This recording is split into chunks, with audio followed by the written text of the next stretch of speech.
Hi children, I am Ramu. In this video you are going to learn about the laws of motion from class 9th. And the topics today we are going to discuss are introduction about the laws of motion, motion of object on inclined plane, first law of motion and the types of inertia. Let's step into the lesson. Here we go. This is the laws of motion chapter 3 from class 9th. In the previous class we have studied about rest and motion, right? See, a body is said to be in motion when it changes its position continuously. Simply, every moving object is said to be in motion, right? In the ancient time, philosophers believed that the natural state of an object is rest. But one question always popping up in their mind: what is the natural state of an object when it is left free for some time? So, what happens actually when you stop pedaling your bicycle, right? Simply, the speed slows down and finally comes to rest position. Okay, see, at the time Aristotle was a great scientist and philosopher, also concluded that the natural state of an object is at rest. But after Aristotle, Galileo came and he given us three beautiful experiments. Those are inclined plane experiments, right? He was also a great philosopher and great scientist. He had no remarks in his history, and he was born on 15th February 1564 in Pisa, Italy. He was the also called father of modern science, right? He developed a series of telescopes, right? He developed a series of telescopes, right?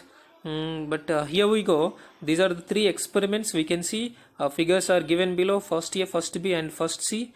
Downward motion, upward motion, motion on a plane surface. First, Galileo observed that when ball or marble rolls down on the top of the inclined plane, it picks the speed up, or the speed gradually increases when rolling down due to gravitational force. In the second figure, when ball moves up on the inclined plane, the speed of the ball decreases gradually, right? In figure C, let us assume there is a plane surface. If you roll a marble on a plane surface or a level ground, as shown in the figure, what happens to the ball after some time, right? Here is a slope. That's why we can say in the first case, due to gravity, it comes down, the speed increases. In the second case, there is also a slope. Yes, speed decreases due to gravity pulls down. But here there is no reason. To speed up or to speed down, right? So Galileo concluded that it will continue to move with constant velocity in the third case, because there is no reason to speed up or down, right? This was the great discovery by Galileo. And see another example: 2A, 2B and 2C. Galileo observed the motion of a ball on inclined plane with different slopes, making angle between them. In the first figure, there is a a small angle between the slopes, and when he rolls down a ball from the initial height of the inclined plane, the speed increases while moving down due to gravity, and it reaches the initial height at the other slope, right? In the second figure, the marble rolled up the same height, but there is a angle reduced. Says or no? That means the distance traveled by a marble in the second is greater. If the angle of the upward slope is very larger, then what happens to a marble when it releases from the initial height? Tell me the answer or any guess. So in the third, there is no chance to speed up or slows down. So we can say that the ball moves continuously until any external force acts on it. It moves with constant speed. He concluded from the 3 experiments, the natural state of moving object is at rest when it is free of external influences. External influences in the sense, see, for example, a body placed on a plain ground. How many forces are acting on this body? Already we discussed about the free body diagram in the previous class.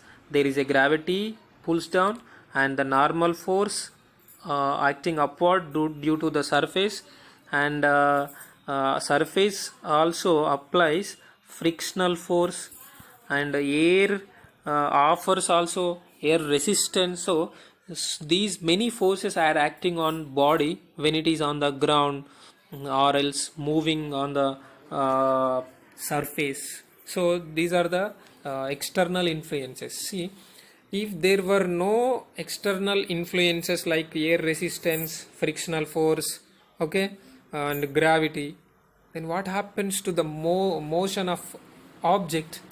Yeah, that what Galileo observed. It moves continuously with a constant velocity, right? Yes, if there is a external force like frictional or air resistance, then it comes to rest position. And about friction we have studied in the 8th class, right children? Friction, which opposes the relative motion of an object, right? So friction always opposes the direction of motion. See, Galileo imagined the world without friction. He said that where there were no friction, we can't survive properly. Maybe human world does not exist. See, how can it is possible? See, if there were no friction, yeah, can you walk freely on the ground? No. Can you run freely on the ground? No. Can you eat at least if there were no friction? No, it's not possible. At least you can't write, you can't even hold any object with your hands when there was no friction, right? No buildings could be constructed, right? Okay, so many importance are there about friction, right? See, after Galileo, Sir Isaac Newton proposed 3 fundamental laws based on the ideas developed by Aristotle and Galileo. Newton explained his three laws called Newton's laws of motion, right? So let us try to learn the first law of Newton. First law of Newton's. Here we go. This is the first law of motion. Nothing but Newton's first law, are also called as law of inertia. An object at rest will stay at rest, and an object in motion will stay in motion at constant velocity unless acted upon by an unbalanced force. Yeah. What is the meaning of an object at rest will stay at rest? Yeah. For example, take a ball, place it on the ground at rest position. It is at rest, it remains at rest when there is no net force acts on it. In the next, an object in motion will stay in motion. Consider now the ball is moving with constant velocity on the ground. Yeah, according to the Newton, it moves with constant velocity until or unless any external force acts on it, right? So this is also called as a law of inertia. An object is at rest will remains at rest, or object is in motion will remains in motion with constant velocity unless until any net force or external force acts on it. Yeah, let us try to understand with the examples. Here is the activity 1, observing the motion of a coin kept on a thick paper. For that, you have to do is take a thick paper, okay, keep it on a glass tumbler. Now take a coin and keep it on the center of the paper as shown in the figure. Just push the paper with your finger as fast as you can. Okay, what happens to the coin? What do you observe after doing this experiment? So simply we observe that when you push the paper faster, the coin which is kept on the thick paper may fall inside the glass tumbler. Just you do this experiment, okay, after this video. As fast as you push the paper, then the coin will fall inside the glass tumbler.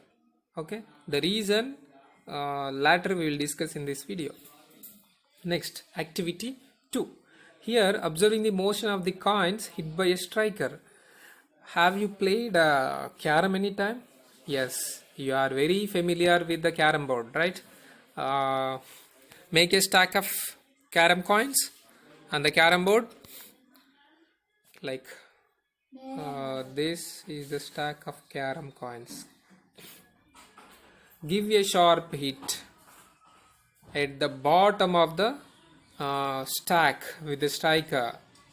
You can find the bottom coin will be removed from the stack and the stack will be slide down like. Have you observed any time? If you play, then you can observe it. So what are your observations from the above activities? Why does the coin fall inside the glass tumbler in the first activity? And why does the stack of carom coins fall down vertically? So try to understand the answers for these questions. Let us try to understand inertia first. If you study about inertia, then automatically you can answer all these questions. The first one is static inertia. It's very important. For example, when you when you uh, when you are in the bus, right? If the bus starts suddenly or begins to move suddenly, what happens to you? So simply we can say that the person standing in the bus falls backward, right? Because of static inertia of the body. You already experienced number of times, right? So the object at rest will try to remain at rest until we apply any external force. There will be no change in the position of the object. This is called a static inertia. Nothing but when the bus suddenly starts, we may fall backwards due to static inertia. Okay, and the next one is dynamic inertia. In the same bus, for example, you are traveling in a bus. Now the bus is in motion. Suddenly the driver applies the brake. What happens to you? Definitely you may fall forward. This one also you have experienced well. The sudden stop of the bus makes you fall forward due to dynamic inertia of the body. So finally we can define the dynamic inertia. The body which is in motion always tries to move in the same direction with the same velocity. This is known as dynamic inertia, right? So we have so many examples of inertia. For example, take a football, right? Place it on the ground. The law of inertia tells us that the ball will remains at rest until or unless some force acts on it. Okay, without acting any force, the ball can't move further, no? So that's why the ball is at rest, right? Now if you kick the ball, what happens to the direction of the ball, or what happens to the speed of the ball? Yeah, if you kick the ball, it will fly in the direction you kicked. Yes or no? And at certain height, what happens? The speed slows down or finally stops due to gravity pulls down when the ball is at certain height. Now assume if the ball on the ground moving with some velocity, what happens to the ball? If there is a external forces like friction and air resistance, after some time the ball comes to rest. If there is no external force, then what happens to the ball? Motion of the ball, yeah, it moves continuously with the same velocity. So this is nothing but it denotes it denotes about inertia, static inertia and dynamic inertia. And what happens if the net force acting on object is zero? What happens? That means when there is no force acting on the body, what happens to the position of the body? Yes, so many times we discussed, if an object is at rest, which is in motion, moving with velocity, yeah, tries to move with constant velocity when there is zero net force acts on it.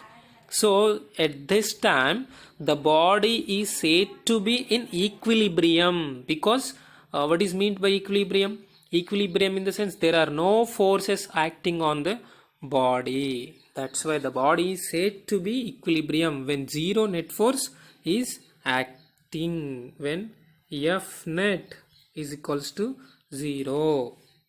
Understand? This is also known as law of inertia, and here some more examples are given. Just you try to understand. Okay. The next video will discuss about the Newton's second law and Newton's third law with examples. Okay, children.